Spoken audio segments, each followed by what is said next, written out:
Welcome back to the Breakroom. I'm Erik Voss, and Disney's Haunted Mansion is coming to theaters this week. It's a movie filled with amazing Easter eggs to people who know the attraction from the Disney parks and people who just love good horror jump scare movies, but also good, wholesome content that might make you tear up. And back in June, I had the opportunity to talk to many in the cast and the director of the film about all the secrets of the movie and just some deeper thoughts I had about the movie's lore and mythology, including the director Justin Simien, Jamie Lee Curtis, Tiffany Haddish, Rosario Dawson, and Lakeith Stanfield, and we had a great time. And I also got to tour the amazing city of New Orleans, walk around their historic above-ground cemeteries, and do a ghost tour through the French Quarter, and just got a sense of the cultural background behind this movie and the fact that it is set in New Orleans. And yes, you'll be able to see my Easter egg breakdown on the main New Rockstars channel, but here in this video, enjoy the amazing but sometimes awkward conversations that I had with these talented folks. And just a disclaimer here, we did shoot all of this before the SAG-AFTRA strike took place, so it was absolutely okay for us to do this, and please do not go after the cast because they were just fulfilling their contracts, and we had a wonderful conversation, so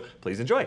Hi, Erik. Hi. So nice to meet you both. Nice to meet you. I loved you both so much in this film. Thanks. It was so great, and especially as someone who does have like a history with ghost winks. I love that you codified it. You gave it like a definition. What is your experience with ghost wings? So I have family here in Louisiana, and I had an aunt who passed away way too young. And every year on the day of her death, a flower blooms in my dad's backyard, and he calls it his Libby flower. And it's such an important sacred thing in our family. So I got so emotional in your scene where you're talking about it. I'm just curious, do either of you have experience with ghost winks, or do you think they're real? I do think they are. There's something there, for sure. For sure.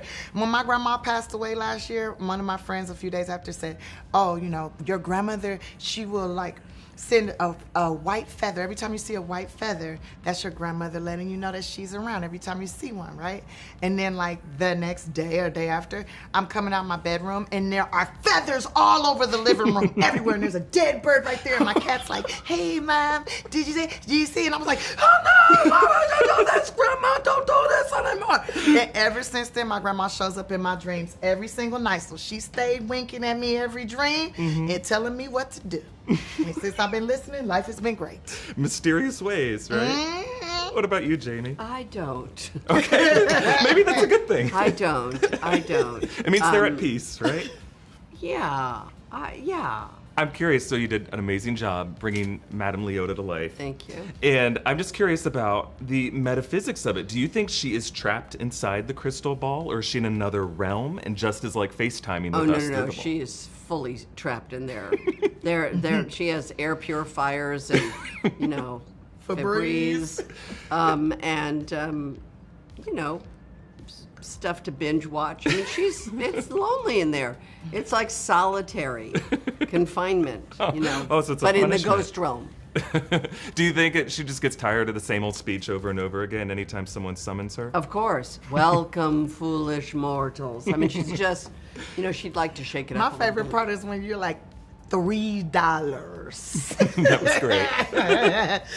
Because she's been in there for a long time. Right, inflation hasn't caught up yet. Not caught Yeah, up. she has no clue. I have to ask you about your Groupon Swamp Tour story. When you and Will and Jada went on it, because we're in New Orleans, I feel like, and you took mentioned Will and Jada on a Groupon swamp tour? Yes, and Jada was so mad when we pulled up. She's like, why are these people here? I was like, because it's a Groupon. She was like, wait a minute, what's a Groupon? I was like, it's when a group of people do something together, like you're strangers and everything. It's a Groupon. She was like, I thought you had, I said, well, Jada, what did you think it meant? She's like, I thought you had your own boat that you could take a group of people on. I said, oh no, Jada, I am not that rich. Do you see what we are in? This is a $25 a day rental car. I'm not rich enough to have my own boat. This is a Groupon. So don't say yes to dinner. If you invite me to dinner, do not. Because there's going to be 50 people. No, if I invite you to dinner, especially if it's at my house, it's just going to be like whoever you bring and maybe my immediate family, which will probably be like 3 or 4 people. It's not going to be a lot. But if I say, let's go to this particular restaurant, I got a Groupon. I'm going to tell you, I got a Groupon. I will never. Okay, good to know. I would tell you, I got a Groupon. Or let's go to this spa, I got a Groupon. Just know this spa might be busy. Okay? What I love about that story is that you talk about, like, you imagine it being like a Disney movie, like alligators talking to you and raccoons waving at you. You're in a Disney movie now. Does it live up to what your vision was back then? Yeah. Yeah. I mean, Okay, so there's no animals in this movie, really. I mean, there is, because I have a horse spirit that follows me. Okay. Is he in the room with us right now? It's possessed. Oh, it's I'm you. a unicorn. Okay, I'm a unihorse. I'm also a mermaid. All right? I'm a mixture of things. I'm just a hot bag of creativity. She's a hot mess. No, not a mess. No. Mess is a good word. I mean, I think it is a good word. I think we've taken it back. well, if you a single man and you trying to clean up this mess, I'm with it. Is that something that I think there's a shared unhingedness between the characters? Do you think they found each other's soulmates through history by meeting each other? The medium of the present, the medium of the past. Well, you know, the medium of the present is inspired by the medium of the past and looks up to the medium of the past. And I feel like it's very much how we really are. Like, I have admired you and looked up to you, and now that I get to she's more than what I ever expected. Like, so much better than what I ever, my imagination is garbage compared to who you are in real life. And it's so, I get teary and emotional because I just feel like I'm so blessed and so lucky to be able to be with you. But that's what the movie is. I know, right? When you meet your heroes and they're just But as the good as movie you is imagine that, them to be. You know, Yes. The movie's about that. The movie is about connecting to something and stepping up with that confidence that person has given you to say, I can do this too, which is what I like the sort of mentor-mentee part of it, even though I have really bad breath in the movie because I haven't brushed my teeth in 300 years. Well, you're in a crystal ball. There's a barrier. There 100 you go. years. Yeah, but now I'm out, and then this poor woman had to be next to me. I ain't worried about it. I summon Madame Leota! I can show you what happened, but it will cost you. You found a way to get every part of the ride in the movie, and I feel like every horror film has homage. Maybe it's just in my head, but I saw Poltergeist, I saw Exorcist. Is there any detail that you hit in the movie that you're like, no one's gonna find this? I don't know. I don't know that there's ones that people aren't getting, but I'll say that there's so much going on in the movie that there's plenty for you if you watch it again. I'll say that, particularly when it comes to the architectural details of the house. And if you know my work or if you don't, I'm a fan of reference. And all those movies that you mentioned, I watched a lot and made the team watch, especially 1963's The Haunting. That was kind of like the OG haunted house movie that it feels to me that when the Imagineers went in to make the Haunted Mansion, that movie had to have been in their heads. There's a lot of corollaries visually between just how that movie sort of slants mirrors and makes you sort of look at spaces just beyond where you are, and just kind of the angling, and you sort of feel like the house becomes more and more demented the longer they're in there. There's a lot of that's just in the vibe of the Haunted Mansion, and so hopefully by osmosis finds its way back in the Haunted Mansion movie. Yeah, just even in the blocking, the way Tiffany in the chair, it's a high back chair. It feels like you're on the ride, Absolutely. You're just dragged through it and you're kicked out. And there was, because I've ridden the ride a lot, there were certain moments that I was like, this visually, when I turn the corner and I'm looking at the ballroom and I'm seeing all the waltzers dance and I'm seeing the phantoms come up from the organ, that's a very specific moment on the ride where I gasp a little bit. And when you move outside and you're in that giant sort of graveyard and there's a hand with a drinking glass over here and they're singing over here and you're so overwhelmed because you're just sort of surrounded by the phantasms of it all. There were certain moments from the ride that I was like, we have to find the cinema equivalent to that moment, because that's a feel that makes that ride so effective. And even if you can't pinpoint exactly what gave you the feel, people will know whether or not they felt it, I totally hear what you're saying, because the idea of the hitchhiking ghost, the hitchhiking ghosts make a cameo, but just the idea of a ghost following you home is such an important theme. Yes. I want to ask, why the mariner for Ben? Is there a deeper, an old man in the sea, loneliness? I don't know exactly why Katie made that choice in the script, but it felt very kismet, because that's just always been one of the ghosts that I'm weirdly fascinated by. From the painting alone, there's just something about the ancient mariner painting that always just caught my eye. I'm always carrying naval symbols. I don't know why. There's something about the sea. And then in my research for this movie, I read something about how water and the sea and, you know, ocean travel is often like a metaphor for emotion and tough feelings. And I can't say I did all of that on purpose, but I thought like that's a really great choice because this is a character that has a lot, you know, Ben has a lot of strong, tough emotions that he's trying to move through. And you've got this mariner who is like clearly in danger, girl, like looking at the painting. And yet there's a knowing, stern calmness about him that tells you like, oh, he's been through worse. And I don't know, I felt like that all played really well together. Yeah, I definitely think so. Now, growing up in Florida, the Haunted Mansion for me was like Liberty Square. Yes, in California. yes. It's New Orleans. And I always thought, what an interesting marriage of those two. How important was it for you for this movie to be a New Orleans movie? Well, it was really important. I mean, first of all, that's the way it was scripted.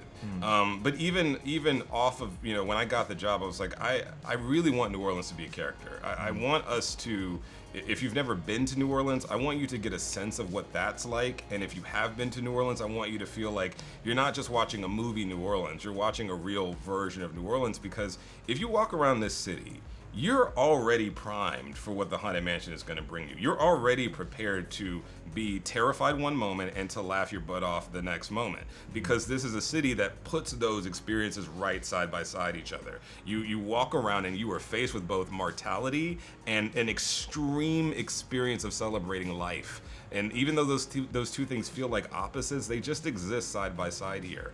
And my theory was that if we really do justice by this city, we actually make it a better Haunted Mansion movie. And you know, and the studio was really cool with that. Everything from even like, you know, updating some of the waltzing and bringing in other kinds of dancers that you might expect to see in New Orleans. You know, in those dance sequences, the different kind of paintings that we have on the wall and the artifacts. We spend a lot of time pouring through the portraitry and the art of people who actually lived here in the 1800s. It was a very colorful, strange time where all kinds of people that you're not used to seeing painted rich and fancy were out here in these streets. And so all of that I wanted to pour into the mansion, not to change anything, but to actually make it more of what it always was. That's so interesting. I gotta ask you real quick about ghost winks. Yeah. My favorite part of this movie. Yeah. I believe in ghost winks. My family has ghost winks. Yes. The flower that blooms on the day of my aunt's passing. Yes. We totally believe in it. Do you believe in ghost winks? I do. I've experienced ghost winks. I mean, I've had the misfortune of suffering some losses in life. I lost my father very young. I lost my grandmother young. I lost a lot of folks. But just about every time that happened, there would always be a moment, and it would always catch me by surprise. That sort of just couldn't have happened in any other way. I've given a couple today. One I haven't talked about in a while is my Aunt Virgie passed just before I made my second movie. And I'll never forget the day after her funeral, sitting and staring at a clock, and the sort of minute hand was stuck on the V, and it wouldn't move past the V. And I felt her presence first. I just felt her. And I saw it, I stared at this clock, and it was just stuck on the V, on the 5, and I even videoed it, and I caught the moment it just kept going. But it was so strange. The clock was not running out of battery. It never did that again. But yeah, there's plenty of those in my life. Wait! I should warn you, before you step inside the house, this could change the course of your entire life. I'm not afraid of a couple ghosts. In both Get Out and in this movie, you do such a good job bringing truth and honesty to these roles. And I wanted to know, do you have any background of like growing up watching horror films? What was your upbringing with like horror cinema? Thanks. I did, but I kind of grew up watching some of the horror films that weren't technically horror films, but were horrific, kind of like Boys in the Hood. You know, it had some scenes in there that were really hard, and Menace to Society, stuff like that.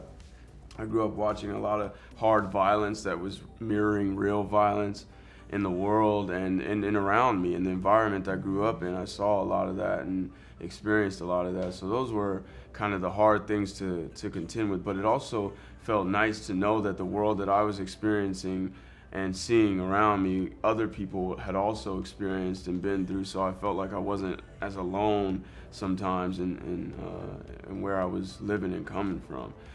But you know, in the fantastical realm, I saw some films that really left an impression on me. Like I think The Exorcist, I saw that when I was really young. and it was crazy. It kind of changed everything for me. I wasn't actually that scared. I had a little, you know, but I was so imaginative that I could imagine away any fear that I had. I would just think that it was something else, and then suddenly it was something else or whatever.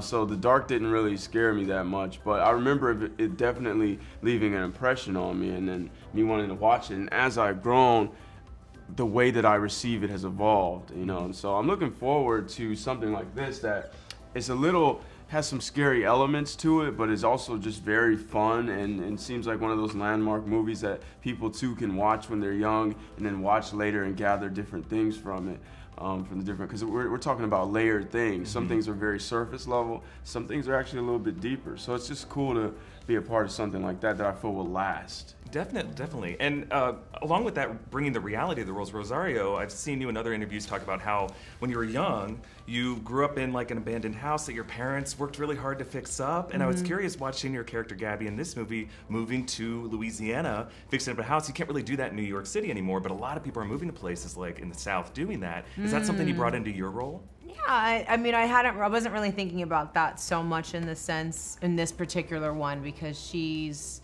I was really just, there was something about it that was really connecting me to my grandmother a lot when I was making this. But yeah, I mean, for me, housing is everything. And I think having shelter, having safety, is paramount. So that's just something that growing up the way that I did is very much instilled in me. So I think there was a nesting kind of thing that I liked. I liked that we all were supposed to be in this room, and how she was caretaking for everyone, and just understanding, like, even with the circumstances, wanting to make the best of it all the time. And I definitely grew up in that sort of ethos. You know, I grew up with very tenacious people who saw issues and then problem solved how to deal with it with sweat equity, like just bringing their best. And if they were challenged and they didn't know how to do something, they learned. They asked questions. They weren't afraid to evolve. And I really like that for these characters, you get to see this nice development of all of them, and how each of their different skills and expertise kind of brings that out. And that's what I definitely grew up in the building that I did. I like that question, so thank you. Surprise! You're all in for a treat. Okay, that was my conversation with the cast and crew of Disney's Haunted Mansion. Again, the Easter egg breakdown of this movie is going to be on the main New Rockstars channel. Please check that out. And be sure to subscribe to all 3 channels in the New Rockstars network. Follow me on social media at EA Voss. We'll see you next time, everybody. Bye.